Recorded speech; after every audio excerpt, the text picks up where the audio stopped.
सैनिक भाइयों नमस्कार।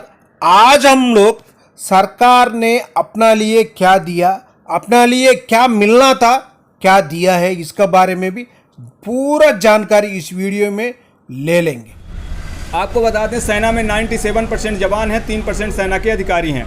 आप क्या किए, रिक्स अलाउंस भत्ता जो इन्होंने हमें दिया, अधिकारी को 15,000 दिया, जवान को 5200 रुपये दे रहे हैं। और जो एक एमनेस होती है, नर्स जिसे कहते हैं, जो हॉस्पिटल में डॉक्टर की लिखी हुई पर्ची से मरीज जो घायल जवान होते हैं उनका इलाज करते हैं, उनको 10,500 रुपये दे रहे हैं। रिक्स और फ्रंट लाइन वर्कर आप लोग जानते हैं, सबसे ज़्यादा कैजुअलिटी अगर उठाता है तो जवान उठाता है। फ्रंट लाइन वर्कर अगर देश का है तो सबसे ज़्यादा जवान है। और जो फ्रंट लाइन वर्कर है सबसे ज़्यादा रिक्स है। जो एक रिक्स अलाउंस भत्ते के नाम से आप पेमेंट कर रहे हैं, उसको जो सबसे ज़्यादा जिस जवान को रिक्स है उसे आप 5200 रुपये दे रहे हो, और जो नॉर्मल रिक्स में रहते हैं उन्हें आप 15,000 दे रहे हो या 10,500 दे रहे हो। तो हमारी जो मेन मांग ये थी कि आप या तो समान कर दीजिए, मुझे नहीं चाहिए 5200 सबकी कर दीजिए, या फिर इस तरह से विसंगतियाँ मत करिए कि एक जवान की जो बॉडी की वैल्यू है वो 5200 है, और एक जो एसी में बैठा हुआ अधिकारी है उसकी बॉडी की वैल्यू 15,000 है। ऐसा मत करिए। इन्हीं सभी चीज़ों को लेकर हमारा जो सरकार से हमारी जो टीम है, 12 बार हम रक्षा मंत्री से मिल चुके हैं, लेकिन अभी तक कोई निर्णय नहीं मिला। 1 साल से जंतर मंतर पे बैठे हुए हैं। सरकारें सेना के प्रति अपनी सिंपैथी तो जाहिर करती हैं, लेकिन तब जाहिर करती हैं जब वो उनकी बॉडी बक्से में पैक हो जाती है और उनके गृहग्राम पहुंचती है, तब वो वहां पर अपनी सिंपैथी तो जाहिर कर देते हैं। लेकिन ऑन ड्यूटी या रिटायरमेंट जवानों की क्या परिस्थिति है और किन समस्याओं से वो जूझ रहे हैं, किसी सरकार को अभी तक कोई कानो कान खबर नहीं पड़ी है। इसलिए हमारी जो हमने ये फैसला किया है कि अगर सरकार 29 तारीख तक नहीं मानती है तो भारत के पूर्व प्रधानमंत्री लाल बहादुर शास्त्री जी का नारा जो था, जय जवान जय किसान, जो जिन्होंने 1964 को ये नारा दिया था, हम भी किसानों के साथ में बैठकर और उनके साथ मिलकर जय जवान और जय किसान एक साथ आंदोलन करेंगे। देखता हूँ सरकार क्या करती है और क्या करना चाहती है। तो सरकार के ऊपर डिपेंड करता है कि हम जवानों के हित में हैं या जवानों को हम मानते हैं। देश के अंदर आप देख लीजिए, मंत्री से लेकर संतरी तक सेना के सुरक्षा घेरे में रहते हैं। देश की सरहदें अगर आज सुरक्षित हैं, देश का हर व्यक्ति सुरक्षित है सेना के जवानों को लेकर। और जवानों की परिस्थितियां क्या हैं कि 1 साल तक हमारे प्रधानमंत्री के ऑफिस से महज 500 मीटर दूर पर बैठे हुए जवान की आवाज़ उनके कान तक ने पहुंची। से भाग्य कहें या दुर्भाग्य कहें, इससे ज़्यादा मैं कुछ नहीं कह सकता। सर, लोकसभा चुनाव आ रहे हैं और हमारे देश में प्रजातंत्र का वो है, और राजनीतिक पार्टियाँ जब भी चुनाव आते हैं, खासकर हमारी जब से हमारे प्रधानमंत्री नरेंद्र मोदी जी देश के प्रधानमंत्री बने, मैं उनका बहुत स्वागत करता हूं और सम्मान भी करता हूं। उन्होंने जब भी सेना के प्रति उनके प्यार और उनके मिलने का तरीका, सरहद में जाके लड्डू खाना, दीपावली को जवानों के साथ दीपावली मनाना अच्छी बात है, लेकिन वो लड्डू ऐसा मत खिलाओ कि उनके जवानों के पेट में एक बदहजमी हो जाए, जवान को हैजा हो जाए। ऐसा लड्डू खाने से क्या फ़ायदा सर। 1 साल से तुम्हारे 500 मीटर की दूरी पर बैठे हुए पूर्व सैनिक, मतलब ऑन ड्यूटी जो जवान है उसका सम्मान है।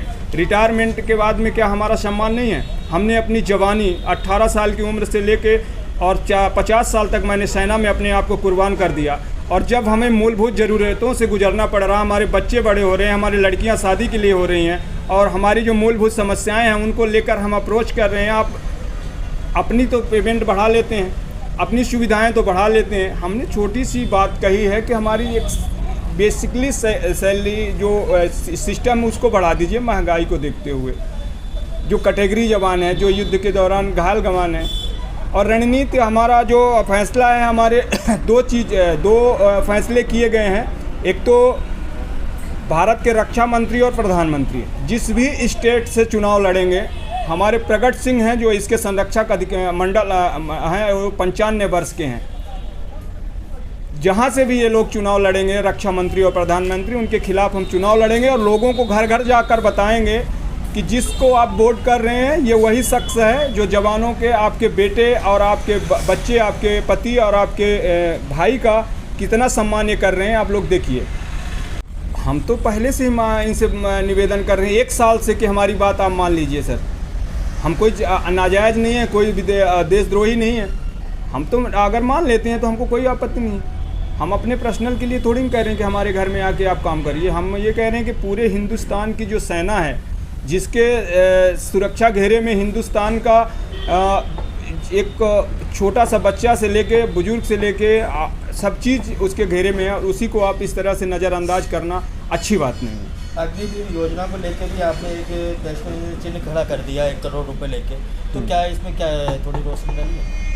सर अग्निवीर, देखिए अग्निवीर इन्होंने बनाया, पता नहीं किस बेसिस पे बनाया, किस विचार से बनाया, ये तो इनकी सोच है। इनके जो सलाहकार हैं, जो सुरक्षा सलाहकार हैं, सेना को किस तरह से बनाना चाहते हैं मैं नहीं जानता हूँ।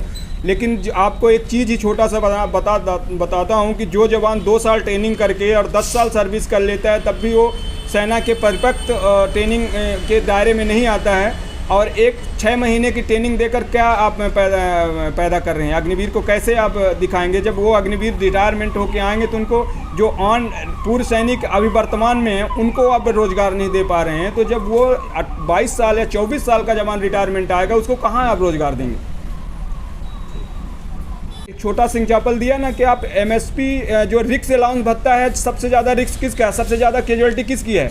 44 जवान एक साथ शहीद हो जाते हैं, पूरे कंपनी की कंपनी कट जाती है।